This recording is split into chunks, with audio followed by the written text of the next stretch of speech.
aujourd'hui, contextuellement, il est question de réagir à la suite de la sortie de la Haute Autorité de Communication AC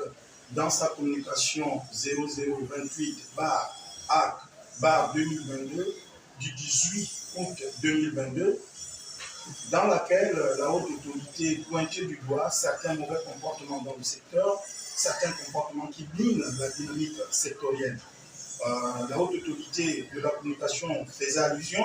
à la diffamation, à la démarche de diffamation, de calomnie, voire même d'insultes entretenues par certains médias du secteur contre leurs confrères. Pour ainsi dire, nous avons voulu remercier dans cette déclaration du jour, nous avons voulu remercier la Haute Autorité qui a pris toutes ses responsabilités, que de nous renvoyer à la réflexion pour pouvoir, n'est-ce pas, mettre un terme à ce type de pratique. Suite à la sortie de la Haute Autorité de la Communication AC du 18 août 2022, dénonçant le jeu de ping-pong entre les professionnels des médias de la presse privée qui perdure depuis environ 2 ans, entretenant un vent de division et mercantilisme, le Renadier et l'UPIC ont fait le point ce 20 août. Membres des associations corporatives nommées UPIC et Renagi, saluons la sortie médiatique de la Haute Autorité de la Communication en son communiqué numéro 0028/AC/2022 du 18 août courant, dénonçant le manque de cohésion professionnelle entre les médias de la presse privée et le mépris de l'éthique et de la déontologie journalistique, substrat inconditionnel de notre métier. Cette réalité, qui ne peut être occultée,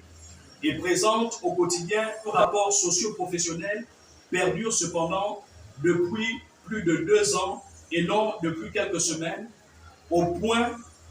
d'avoir souvent entretenu un vent de division et de querelles intestines entre nos différents membres. Les acteurs de la presse libre et indépendante, répartis entre l'OPAM, l'UPIC, le Renagi, le CPPL et les nouveaux responsables de la communication présidentielle. Sans atermoiement,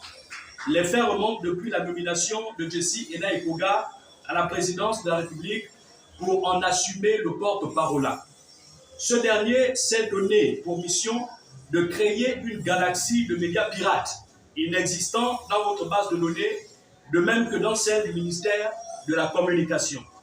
De fait, ces entités illégales, fédérées à quelques journaux dont certains responsables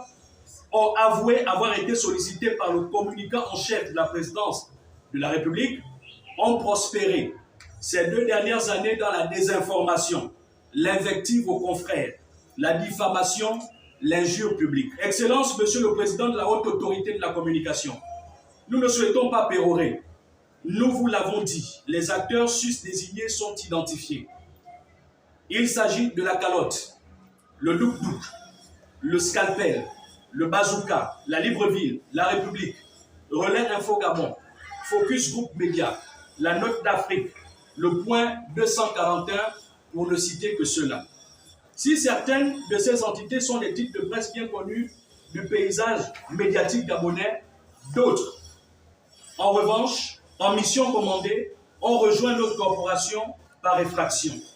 Au-delà du constat fait par l'institution dont vous avez la charge, nous vous serons gré, Monsieur le Président, de bien vouloir mettre en place des mesures, voire des sanctions, qui pourraient légiférer dans de tels comportements qui plombent chaque jour un peu plus notre dynamique sectorielle. Excellence, Monsieur le Président de la Haute Autorité de la Communication, ce constat qui est le vôtre aujourd'hui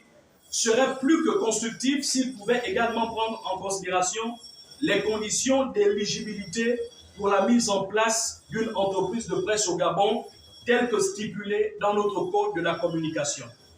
En effet, Monsieur le Président de la Haute Autorité de la Communication, au regard du nombre des médias gérés par nos frères venus d'ailleurs, nous nous interrogeons sur les risques que cela peut représenter pour nos secrets d'État face aux espions étrangers qui n'ont de cesse arrêté d'écorner l'image des institutions de notre pays via les réseaux sociaux depuis l'étranger.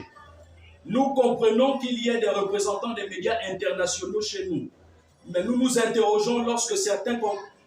frères africains créent des entreprises de presse et se donnent le titre de directeur de la publication, ont accès à nos administrations publiques et donc aux informations de la République. Monsieur le Président de la Haute Autorité de la Communication, nous n'excluons donc pas de voir votre management sectoriel être amené à vérifier auprès de chaque média et de voir si le critérium qui préside à la mise en place des entreprises de presse au Gabon est bel et bien respecté de tous. Car ils sont nombreux à avoir accès aux informations d'État et l'usage qu'ils en font est malheureusement peu scruté.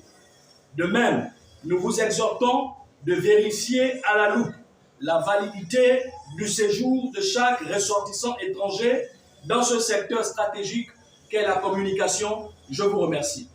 Au finish, la HAC étant habituée de la communication est invitée à dissiper le mauvais grain dans le milieu médiatique gabonais, en particulier celle de la presse privée.